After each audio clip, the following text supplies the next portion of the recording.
Два мальчика стояли на улице под часами и разговаривали.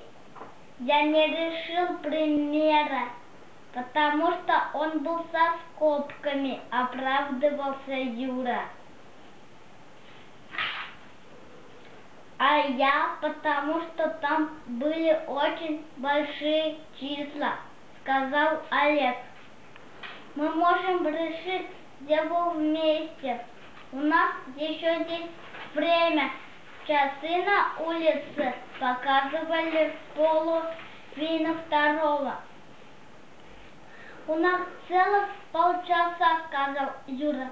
За это время летчик может перевести пассажиров из одного города в другой.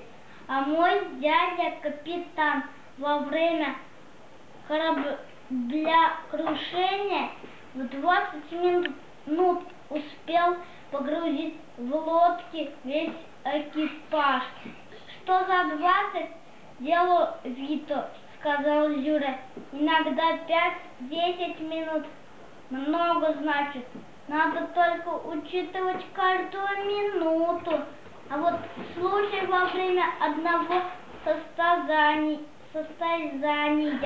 После слушай там что-то есть. А вот слушай. Угу. Много интересных случаев вспомнили мальчики. А я знаю, Олег вдруг остановился и взглянул на часы. Ровно 2. А Юра ахнул. Бежим, сказал Юра. Мы опоздаем в школу. А как же пример? Испуганно спросил Олег.